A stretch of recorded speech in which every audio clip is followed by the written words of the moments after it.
Ulit na naman tayo. Naiinis na talaga ako to. So, sorry guys ha. Pasensya na kayo. Mga nabanggit ko pala. So, itong pellet gun na to, na pag-uusapan na muna natin ito, tsaka natin i-test itong unit. So, nabili namin to sa palengke. Mura lang naman to. Pero naman talaga, plastic lang kasi to. Madaling masira. Tsaka madali lang silang kasi gawa lang to sa cheap material. Alam mo kasi mga pellet gun, airsoft gun, BB gun, air gun, mga steel ball pellets, mga talaga sila, mga gawa sila sa mga bakal, hard material. Tsaka sobrang tagal nilang masira or napakatagal nilang masira kumpara dito sa pellet gun na to. Madali lang talaga itong masira, yung mga gantong mga baril. Pag makakakita kayo yung mga baril na ganito, nabibili sa palengke, is mga matatagal talaga itong masira. O talaga, totoo. Matagal talaga itong masira yung mga gantong pellet gun. So, sa kadahilanan, mga pellet gun na to, nabibili lang sa palengke, mga plastic lang. Minsan kasi, illegal. So, lamang illegal yung pagbibenta ng ganito sa ibang lugar. Buisit. Nagbablog pa ako. So, okay guys. So, ito nga, nabili namin to sa palengke. Testing natin to kung gaano. May bala ako dito.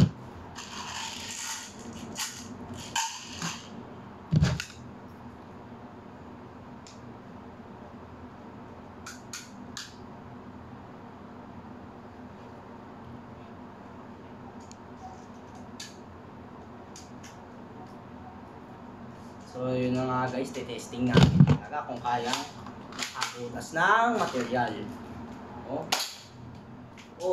Tumagos lang. Wala, lakas niya. Pero, wala siyang FPS na sukat, wala rin siyang bilang. Tagos dun ah. Pero naman talaga sa katotohanan, sa teorya, hindi ito kagaanong, malakas.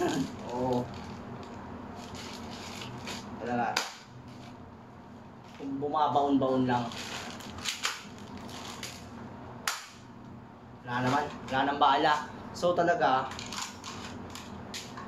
may higag pa, kunti. So sa teorya talaga, itong mga pellet gun na to is plastic lamang, full plastic. Walang silbi, mga nabibili sa palengke. Kumpara sa mga airsoft gun, napakatagal nilang masira. Pagdating sa gas type, pagdating sa gaya na ito, pakita ko sa inyo.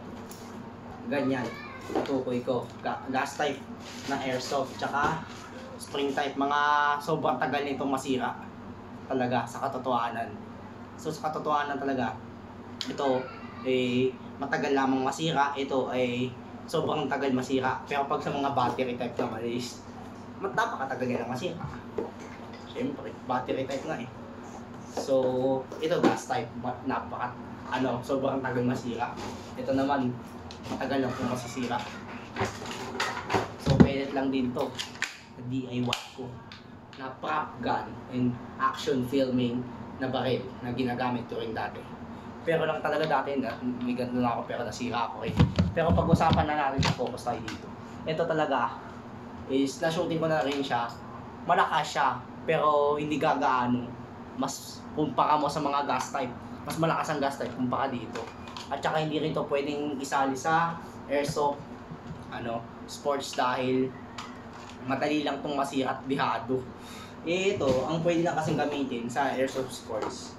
Itong mga max din ko to, may bala rin to. Itong mga gantong baril, yung ganto, MEU 1911. Ito talaga, ginagamit talaga to sa airsoft sports. At sobrang lakas niya, talagang baon pero hindi naman nakakamatay, pero baon sa laman mo, magsusugat, magdudugo, magpapasa.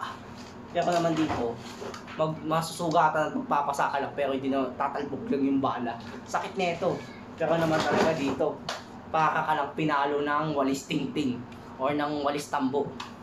So yun guys, kung gusto nyong lang kayo, comment na kayo sa baba at mag-like, mag-subscribe na rin kayo sa aking channel. Na ilagay nyo dito sa taas ay Trent Tumblod. So goodbye, bye-bye sa inyo. See you next time, ha? Bye-bye.